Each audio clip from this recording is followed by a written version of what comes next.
Donald Trump is now publicly panicking because even though Democrats lost the 2024 election, he's afraid that they're about to do to the federal courts what Trump and Republicans did to the federal courts after Trump and Republicans lost the 2020 election. And now Republicans are scrambling because apparently turnabout isn't fair play. But before we unpack all that, if you end up liking this video and you want to support the channel, please be sure to hit the like, subscribe, and alert bells before you go. All right, friends, we do have a couple of clips to look at in this video, but this is one of the silver linings. This is one of the small victories that I mentioned in the aftermath of the 2024 election that we have to cling to because it shows Republican fear and hypocrisy and displays Democratic ruthlessness. This is good. So let's get to Trump. Trump, this isn't the first time he's talked about it, but he's really doubling down on this. He said on Truth Social, the Democrats are trying to stack the courts with radical left judges on their way out the door. Republican senators need to show up and hold the line. No more judges confirmed before Inauguration Day.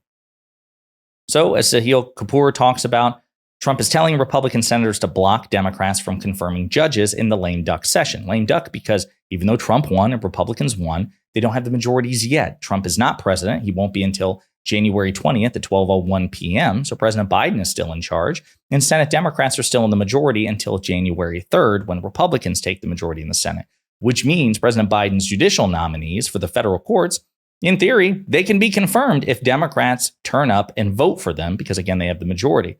And Trump is panicking about this. Oh, my God, they're going to fill these judicial vacancies that I want to cram, that Mitch McConnell wants to cram, that the Republicans want to cram with young radical conservatives. This isn't fair. No, stop them. So Trump tells Republican senators to block Democrats from confirming judges in the lame duck session, which Republicans don't have the power to do. Democrats can confirm judges with a simple majority and plan to do so, just as Republicans confirmed Trump-picked judges in the 2020 lame duck after he lost. You see how turnabout is not fair play for the Republicans? No, only we can, ruthlessly exploit loopholes, if that's what we're going to call it, like the lame duck. Only we can do that. You can't do that. Lindsey Graham also went on Fox News to whine about this and say, listen, if Republican senators show up, maybe we can peel away, Joe Manchin and Kyrsten Sinema who caucus with the Democrats, and maybe we can block President Biden's nominees. How do you stop Chuck Schumer from pushing through these radical votes, nominees? I'm not good at math, but I do know this. They have a two-seat majority between now and January the 6th.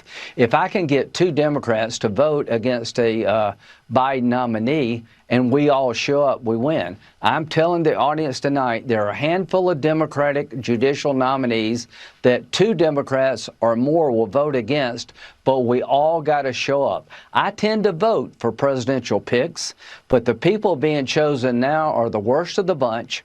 I voted against all of them. I have a couple of Democrats who agree with me that these people are too radical. The way we beat them is for every Republican to show up and pick up two Democrats. That means we got to show up. So some people interpreted this as a shot at incoming Vice President J.D. Vance, who's only been in the Senate for 2 years and who hasn't taken his job particularly seriously. He was not in attendance. He did not vote on this. He said he was interviewing FBI directors or potential FBI directors, and I'm terrified one of them is going to be Kash Patel. This video we discussed previously. And he was like, hey, listen, what's it matter if we lose, 49-46 or 49-47? Who cares? We're going to lose. Biden's going to get these through. So some people have interpreted this as some schismatic internal fighting in the GOP, which I'm all for. Please, more of that. ABC has talked about this as well. Trump calls for halt and confirmation of Biden's judicial nominees until Inauguration Day. The directive from the president-elect comes as Senate Democrats are expected to dedicate hours of floor time in the coming weeks as part of a last-minute effort to confirm as many of President Biden's nominees before Trump takes over in January. Senate Republicans thwarted their efforts late Monday night, a plan from their soon-to-be leader, Senator John Thune, and a reversal from his previous stance on blocking confirmations of qualified judicial nominees. Senate Republicans rebelled late Monday night, dragging out the floor process by forcing Democrats to hold time-consuming votes on procedural motions that are usually routine and otherwise mundane. Actions that should have taken minutes on the floor instead took hours. Thune, who takes over as the Republican leader of the Senate in January, took credit for the rebellion, saying in a statement that Republicans would not, quote, roll over to appoint Biden's nominees to the federal bench, quote, in the final weeks of the Democratic majority. Quote, if Senator Schumer thought Senate Republicans would just roll over and allow him to quickly confirm multiple Biden-appointed judges to lifetime jobs in the final week of the Democratic majority, he thought wrong, Thune said in a statement to ABC News. Thune's statement vowing to obstruct the judicial confirmation process in the final hours of the Biden presidency is a departure from comments he made just a few years ago towards the end of Trump's administration. At the time, Thune touted the importance of confirming judges to the bench, saying it was, quote, one of our most important responsibilities as senators and one of the main reasons he ran for Senate. Confirming good judges is one of our most important responsibilities as senators and is a responsibility I take very seriously, Thune said during a floor speech on November 18, 2020, after President Biden won the election. Quote, after George W. Bush's election, Democrats decided the president's judicial nominees might not deliver the results Democrats wanted, and so they decided to adopt a new strategy, blocking judicial nominees on a regular basis, Thune said during his remarks in 2020. Quote, I was one of the many Americans upset by the blockade of talented, well-qualified nominees, and it was one of the main reasons I ran for the Senate. I promised South Dakotans that if they elected me, I would help put outstanding judges to the bench. In fact, one of the main reasons I was first elected to the Senate was to make sure outstanding judicial nominees were confirmed to the federal bench. It's hard to imagine now, but confirming judges used to be a pretty bipartisan affair, Thune said at the time. His comments from 2020 are a notable reversal from his comments this week as Senate Republicans look to obstruct Democrats as they attempt to do the same for Biden. Chuck Schumer, who again is the current Democratic Senate Majority Leader, doubled down on his efforts Tuesday and said he expects the Senate to work late into the night again this Wednesday to get the nominees through. Senate Democrats are hoping to confirm as many judges to lifetime appointments as they can while Biden is still president. Quote, members should be prepared for another late night Wednesday to vote on nominations I filed last night, Schumer warned. Quote, voting on the president's judicial nominees is a core function of the Senate. It's one of our basic responsibilities, and we're going to carry out that responsibility as long as this majority continues. I'm very proud of the judges we've confirmed over the past 4 years under this administration. They've all been highly qualified individuals, and together they represent a wide range of experiences and areas of expertise. Schumer touted the quality of judges the Senate has passed under his leadership, noting their many backgrounds and cultures and identities. He said under his watch, the Senate has confirmed a record number of women and people of color to the federal bench. Republicans have Democrats' record on judicial confirmations beat. And this is the sad part. This is what Mitch McConnell and Trump basically dedicated the 4 years of the Trump administration towards. Republicans confirmed 234 of Trump's nominees to federal courts during his 4 years in office, and so far the Democrat-controlled Senate has confirmed 216 under Biden's administration. Quote, we're not done, Schumer said on the floor Tuesday. There are more judges to consider and confirm. Schumer vowed to spend the rest of the week and the year confirming more judges. Every judge confirmed in this lame duck session of Congress is one fewer vacancy Trump can fill come January.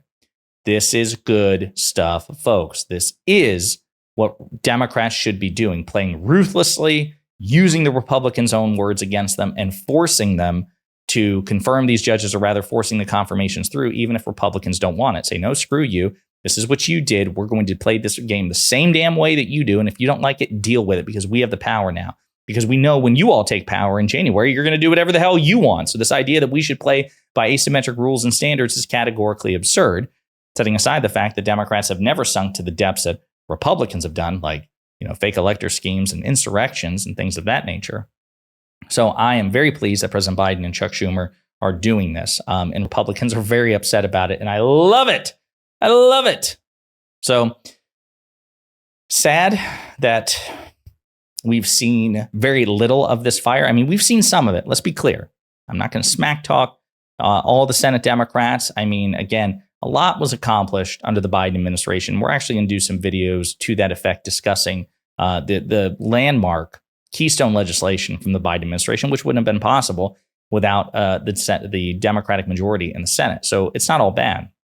But we need the fire. We need the intensity. We need people like Schumer and Dick Durbin to actually step up and say, no, we're not going to break the law, but we are going to play the game ruthlessly. We are going to play the game like you do. One of the things that I mentioned during my interview with Sheldon Whitehouse, who's one of my favorite senators from Rhode Island, one of my favorite senators, he's also representing Rhode Island, is, I would love to see like Sheldon Whitehouse as the Senate Judiciary Chairman, not Dick Durbin, because Whitehouse knows that Democrats are going to have to like roll up their sleeves and throw some proverbial elbows, play the game roughly the way that Republicans do. Durbin doesn't get that. Durbin is the king of sternly worded letters and not really leveraging his majority. And when he does, when he is finally forced to, it's usually at the last possible second. So if we ever retake the Senate majority, which, probably not going to be in 2022, maybe not even in 2028, it's going to be really, really tough. I hope that Democrats will learn from this and say, you know what, we're going to start playing the game like Republicans. We're going to play ruthlessly. And we need to make them understand that if that's the standard that they're setting, they may not like it because they're finally going to go up against opponents who will play by the same standard and match their energy. As long as Republicans feel that they can do whatever the hell they want with impunity, and Democrats will observe the political process with what they call Marquis of Queensberry rules, where they fight with one hand tied behind their back, Republicans are only incentivized to continue doing what they do. If they realize, it doesn't matter what terrain we pick, we're up against an opponent who will play the game like us, then it may finally trigger an epiphany for Republicans. Like, you know what, we might as well just fight a fair fight and take our chances, as opposed to, getting down in the mud with an opponent who's finally willing to do so as well. Food for thought. But Donald Trump is publicly panicking. That's the silver lining here. And the small victory is that Republicans can't really stop the Democrats. So we got to take these small victories and silver linings when they appear. In the meantime, let me know what you think in the comments.